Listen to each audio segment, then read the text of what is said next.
welcome back to my channel. Guess what? I hit 20,000 subscribers on my channel. Like, that's insane. 20,000 of you. I honestly can't believe it. I'm so grateful to every single one of you that has subscribed to my channel. The target for my channel this year was 10,000, and to think that I've doubled that is absolutely insane. I can't believe that within 1 year I basically had 2k at the start of the 1.5k at the start of the year, and I've hit 20,000 subscribers on YouTube, and it's so insane. As you can tell, I'm a bit crazy, but yeah, thank you so much. Thank you. There's not enough words to describe how much love you guys have been giving me. So to celebrate 20,000 subscribers on my channel, it's like a tradition to do a Q&A. For 2k I did like a Snapchat Q&A, but this time I'm doing a Q&A which I asked you guys on my Instagram and my Snapchat to ask me some questions, and I thought I'd answer them in this video. So here goes. Right, so I know a couple of you said that you didn't want your name in the video, so I don't exactly remember who you are, so I'm just not gonna you know, say who asked who. So I'm just gonna ask the questions. Okay, so the first question I have is, okay, so first question, did you ever have any insecurities growing up, and how did you overcome them? So I don't know if you've realised from some of my videos, I have eczema, and like I got bullied for it when I was in primary school, but you know, whatever, I got over it. I think that's the one thing that I've always been insecure about, like having eczema, and like obviously because it shows up as like dry patches on your skin, and obviously it's a different colour, so it's like your skin's not even, and so overall, yeah, I have eczema, and you probably can see it in some of my videos, but I don't really care anymore. Like, I have eczema, you see it, that's it. Like, it doesn't really bother me anymore. Like now even if I have eczema and I need to film like a video where you can see my arms, I just do it because I don't really care if whatever people think of me. Like, I have eczema, like everyone has eczema, and it's not a big deal. So I think that's one of the insecurities I've had. But yeah, that's about it. And like, I just wanted to mention, for me, I always was worried about what people thought about my skin and stuff like that. So people take a lot of things for granted, and I always used to think, oh, people don't realise when they have normal skin meaning they don't have dry skin, they just have normal skin, they think, oh, you know, it's nothing to be grateful for. But people like me, oh, I wish I could have nice skin and I don't have to like hide it or wear a full sleeve and things like that I have to think about, normal people won't have to think about. And then when I think about that, I think there's so many things that I could be grateful for that maybe many people won't have, like small things like having hair, having because like, you know, some people don't, you know, there's small things like this that we should be grateful for. So I feel like I try to be one of those people that doesn't complain about things, but you know, it's hard, but I am trying to be grateful for everything in life, because I know I've learned so many lessons where you can take things for granted, and then once it's gone you realise how much importance it has in your life. And I'm not talking about, you know, skin, or, you know, I'm talking about bigger things as well. So it's everything in life we need to be grateful for, and there's always going to be someone that's has a worse situation than you. So just don't worry about what anyone thinks, and like, everyone's not perfect, no one is perfect, I'm not perfect, no one is perfect, and you shouldn't be insecure about those things, because there's always going to be something that someone has that you have, and what you don't have and someone else will have. So yeah, I hope that kind of answers my question. Okay, what would you advise for oily hair like my hair? My hair gets oily the next day I have to take a shower. And what age did you start all of this? So I'm presuming she's asking what okay, so let me answer the oily hair question. So The trick that I've learned over the years is to, if you wash your hair frequently, then the more oily your hair will get. So the trick is to not wash your hair as frequently. I wash my hair maybe maximum twice a week. Sometimes I'd only wash it once a week because sometimes I just don't have time with uni and everything.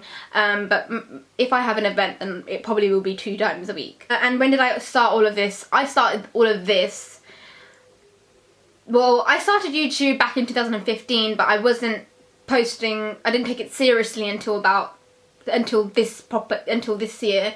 And my interest in makeup started back in year 11. Okay, so there's a lot of questions here. So what do you study? Maths. I study maths, if you don't know already. I always see your Snapchat stories and a lot of numbers, so you're studying maths, aren't you? Yeah. Yeah. Do you have any ambitions or goals in life, and where do you see yourself in 5 to 10 years? Okay, so I'm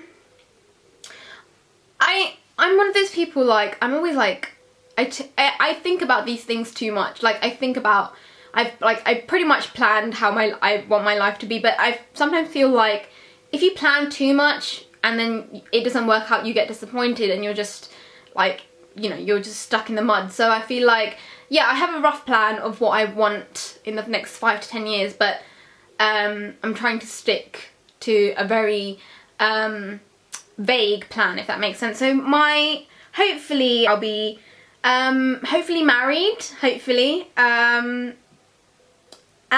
the goal is to do, I do eventually, in terms of being a makeup artist, I do want to eventually go on to do bridal hair and makeup, and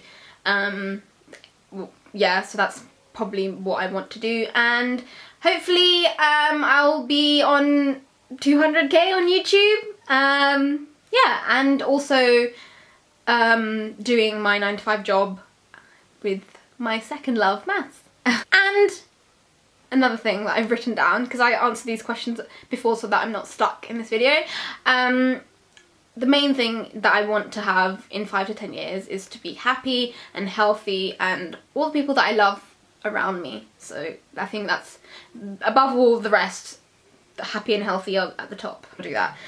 Also, one of the other things that I wanted to mention is I absolutely hate seeing kids without the basic necessities. Like, that absolutely, like, breaks my heart. Like, it gets me really emotional whenever I see, like, kids in movies, like, where they haven't got parents and they're living on the streets or something, you know, some situation where they're not, like, happy or anything like that. It really breaks my heart. So one of the things that I would like to do in the next, hopefully 5 to 10 years, is to go back to Sri Lanka and, like, set up like an orphanage or something like that, because I feel like, yes, we all do want to give them education and stuff like that, but there are so many kids that just don't have the basic things, like, you know, like family and food and water and shelter. So I think one of the main things that I do want to do is set up, like, not even just in Sri Lanka, I hopefully, like, the ideal would to be set it up everywhere, but, you know, obviously because Sri Lanka is my second home in that sense, so I do want to go back there and help some kids out. Yeah, because it absolutely breaks my heart when I see kids in pain and they just don't have the basic things in life, and I would like to provide for them. Yes.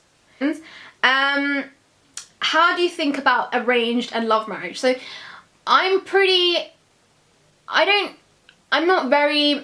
most things I'm very open to things. I believe in arranged marriage and I believe in love marriage. Obviously everyone's ideal would to be fall in love and, you know, find the perfect person for you and, you know, live happily ever after, but most of the time, you know, you just don't find the one. And in my perspective, for me, I wouldn't be able to live by myself, you know, just, you know, I would want to have, like, a life partner. And, you know, if you don't find the one within, you know, the time that you've yourself, or you know, you can be single and live your life, but that's just not for me. So I feel like if I had you know, not found someone, and I had come to that age where I thought, oh, I would like to get married or something, I would give the decision over to my parents to find someone. Not in the sense that you find someone and you marry them, you meet them on the day and you marry them. Not in that sense. I don't mean that at all. And I don't believe in forced marriages either. But I mean, like, they find someone suitable that they would think that was suitable for me, and then we would, you know, date and see if we like each other and see if we were compatible, and then take it from there. So it's basically like dating but through your parents. So it's like you cut the meet the parents stage, and you just, you know, they've already approved and it's just down to you. Yeah, I feel like in my community, especially like the Tamil community, everyone is I think nowadays they would love, like, especially like more parents nowadays would ideally like you to fall in love, because it's like saving them time. But yeah, if it doesn't work out, I'm up for an arranged marriage. But will I? That's the question. Do you ever think of moving back home? Do you think you would ever go back to Sri Lanka to live there? So I was actually born and raised in the UK, in London. So most of my like family are in London now. They've all migrated here. So Sri Lanka is home for my parents, but in the sense, home for me is in London. I don't want to sound like a brat or anything, but I believe that home is where your family and friends are. Like, it's just I'm so used to living in this country and being accustomed to the weather and people and everything. So I feel like home for me is in London, because that's where my parents are, that's where my brothers are, that's where my cousins and family are and friends. So I feel like if all of my family migrated to another country, then I would definitely follow behind them, because like I need family. Like, I cannot live without them. I'm a very people person. Like, I can't just live by myself. Yeah, so yeah, if they did move, then I would move, but my family's here, so this is home for me. Right, this is a long one. Hey, congrats on reaching 20k. So happy for you, because you put in so much effort into every single video of yours. Thank you so much, and I'm convinced that reaching so many followers shows that you've achieved in such a short period of time. Thank you. You once said that you love everything Mulli. I personally am originally from Kerala, although I was born and brought up in Austria. So my question for you is, what do you think is unique about Kerala Mulli style, and what do you like most about it? Love your videos and keep doing them so well. Thank you so much. Thank you so much. You're so kind to me. So everything that I love about Mullis. So one of the key things in life that I love is food.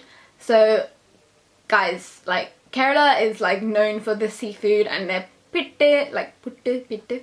And like, that's just basically, I love like meen kolambu, and puttu is just the best. So it's like fish curry and puttu, so it's yummy. If you don't know what that is, look it up. It's so yummy.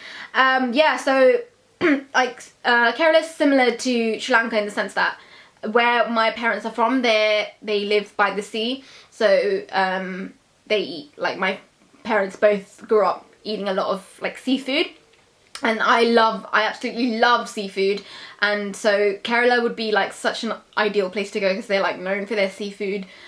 And like yeah, I would love to go back to Kerala just to eat. And yeah, and it is similar in the sense that it's very like countryside-y. There's lots of like, you know, it's very green, and I just love that how do you say, culture, in the sense like it's similar to home. So yes, I love everything about food and the country, like not the country, the area in India. Yeah, I really want to go there.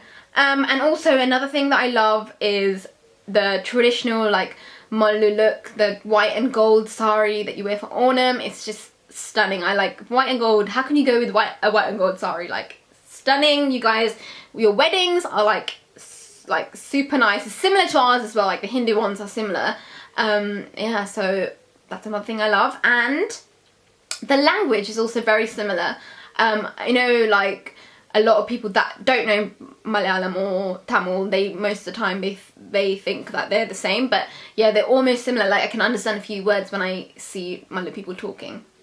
And one of my favourite movies actually is a Malayalam movie. It's called Bangalore Days.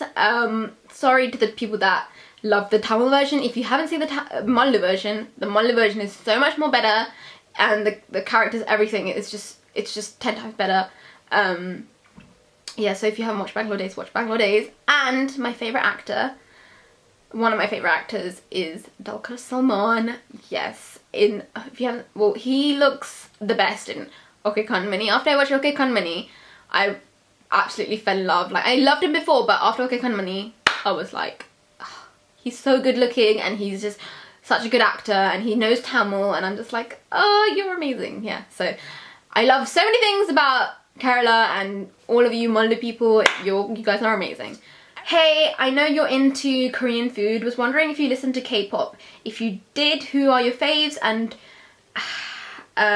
who are your faves, and how you got into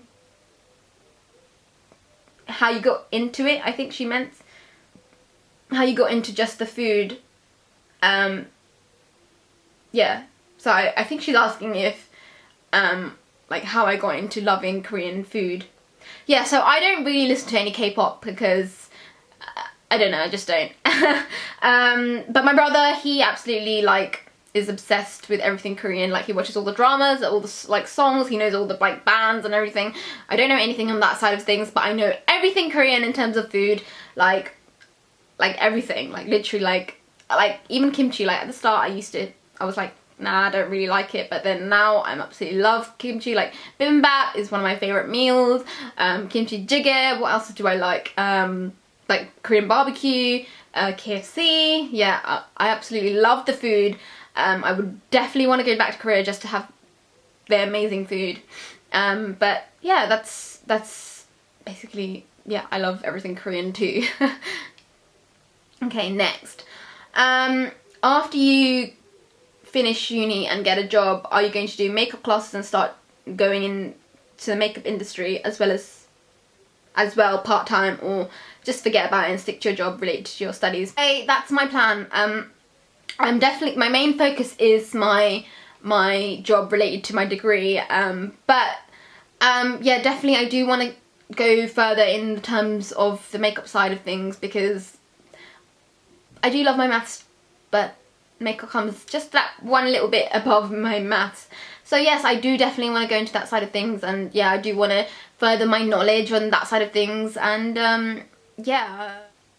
When did you start wearing makeup? I started wearing makeup, maybe it was about 12, 13, wearing the lip gloss and a little bit of eyeshadow, and then after I wore a little bit, and then once I hit like year 11, that's when I think YouTube boomed, and I was like, I would come from school every day and just sit on my bed and watch like loads of videos before I had to study again. But yeah, like that's basically, yeah, 12 to 13 I think. Maybe that is like too young, I don't know nowadays. Everyone's wearing makeup nowadays, like even 8-year-olds. So is that young? I think that's kind of young. 12 to 13 is pretty young. Yeah. So yes, Tiffany from Tiffany Thinks, she said, where do you see yourself in 5 years? So I think that's all. I've already kind of answered that question, but yes, as I said before, thank you Tiffany for the question. Yeah, I've kind of already, yeah, I keep getting similar questions, but yeah. When did you start doing makeup, and why did you start a YouTube channel, and who supported you? And I love your videos, they're so good, and of course you're so beautiful. I wish I could do my makeup as beautiful as yours. In terms of doing my makeup, trust me, at one point I did my makeup so bad I don't even want to look at the pictures. Like I had like a really strong highlight, really light foundation, like cakey, lots of eyeshadow, lots of everything, and like I've learned to tone it down over the years and perfect my skill. Obviously everything comes with practice, like I didn't become amazing at it overnight, trust me. So like, you can be amazing at it too, so just keep practicing, and like with practice, anything you can exceed in anything. Yes, so how I started my YouTube channel. So as I said, I've been watching loads of beauty bloggers on YouTube, and like I was like doing my own makeup and stuff, so I was like, you know what, why don't I start a YouTube channel? So I was contemplating about it for a very, very long time, and then I told obviously my family and friends, and they were like, you know what, just do it. Like, so then one day, you know, I decided, you know what, I'm gonna do it. So I got the camera, and then I started my first video. You can see it on my YouTube channel, it's down there somewhere. But yeah, so that's how I started. Next, what's your favourite childhood memory? I had a very, very good childhood, and like I'm very, very grateful for that. Even though my parents didn't have a lot, they made us feel as if we did, like I never felt like I missed out on things. So I think I have loads, but I think one of the things that really stood out is that my dad always used to put us, me and my brother, to sleep. He always used to sing Mustafa. If you don't know, it's the Tamil song, look it up on YouTube. And we would always go to sleep to him singing that. So yeah. Skincare for scars and flawless face. Okay, I think that's a whole video in its other self. I don't have flawless skin, so maybe I'm not the best person for that. But when I do have a better skin, I'll make a video for you. How is it being a Tamil? Assuming you're a Sri Lankan Tamil beauty blogger, are you not nervous about all aunties coming for you or gossiping? Especially because, honestly, being a Sri Lankan Tamil in Canada, it's a lot of prejudice doing your own creative things. So I was wondering, maybe it's different in the UK, how you handle it. Yeah, I don't think it's much of a big deal. I'm like, first of all, I don't really care what people think, and to be honest, most people have been really supportive about it. Yeah, they like all the time people say they watch my videos, and like family and friends, they're just really, really supportive about it. So I don't think I've ever had like the negative side of things like about people having a view on my channel. So it's mostly been good. And yeah, so, you know what, don't listen to what other people have to say, and it's your life, you do what you want to do, and yeah, just go for it. And don't wait for tomorrow, do it today, do it now. How would you raise your children, elaborating on morals, faiths, rules, and fitting in society? I don't think I'm the best person to talk about this, because I'm pretty like far away from the children side of things, but I do have like an overall idea, because I do want to have kids in the future. But I think one of the main things is obviously teaching your children how to do good, and do good to everyone around them, and never be mean, or always be respectful, and all of the main things that you should be as a person.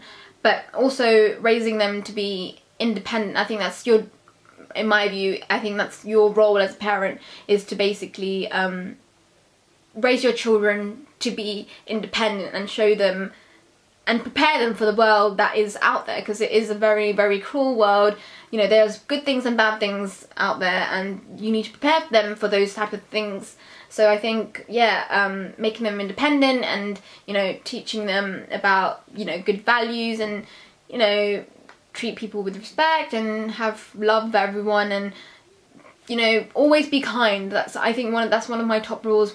Even if someone's mean to you, or whatever they do to you that's negative, just treat them with kindness, and they will, then that way you will never feel bad for your actions. So whatever you do in life, always be kind, and everything else, just forget about it.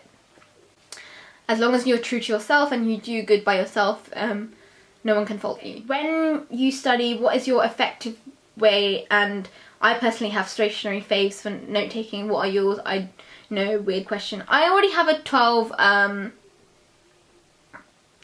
tips, tricks to revise revision. I'll put that up here if you would like to see that. But my effective way to study is to chuck the phone away, chuck everything else. It's all about your mind space, where you're at. So I feel like you should just disconnect, keep telling yourself like you need to do this and you need to get this done, and you can, once you've done this, you can go and do what you like, kind of thing. So just knuckle down, set yourself times when you're going to do it, take a break, or always take a break. Try not to procrastinate. But the main thing is chuck your phone away. I saw the video of you doing your eyebrows and it's been so long and it hasn't grown out. How? So if you think, I think I'm pretty lucky in the sense that my eyebrow hairs don't grow as fast. Probably that's because I wax. If you shave, they will grow back longer. I mean, faster. But because you are pulling the hair out the root. So I think waxing helps. 2, I think like my eyebrows are the ones that grow the slowest. Like my eyebrows and eyelashes, they grow out the slowest. And number 3, I also, like, if there's a hair that I see that, you know, out of place, then and you can see it quite well, then I'll just pluck it out with some tweezers and just keep maintaining it until I, you know, really need to do my eyebrows in that sense. So I think it just depends with everyone, so it varies. But yeah, like after you have your eyebrows done, just try and pluck a few eyebrow hairs so that you can keep them in shape for as long as you can. I want to know about you. Tell us about yourself and your personal life. So I asked her to be a little bit more specific because I don't really know, because it was very vague. But she said, I check your videos out, but I don't know much about you. Like, tell us about yourself, what you like doing, what you don't, etc. There's not much to my personal life. I'm a pretty normal girl. I just make videos on YouTube and do what I love. You know all the basics. I have 2 brothers, a mum and dad. I live on the south of the river in London, and I study maths. I'm 21 years old. If you want to know more personal things about me, ask me and I'll try and answer them next time.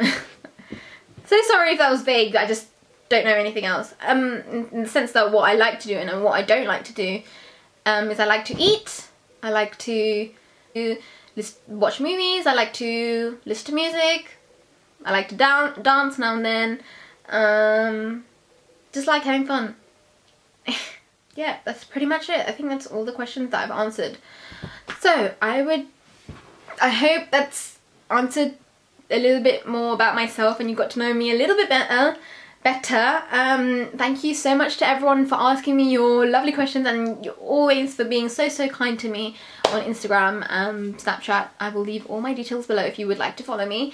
But yeah, thank you again to everyone, and thank you all for supporting me on this journey. It's crazy how far I've come, and I want to reach more milestones and more goals, and thank you to all of you for making that happen.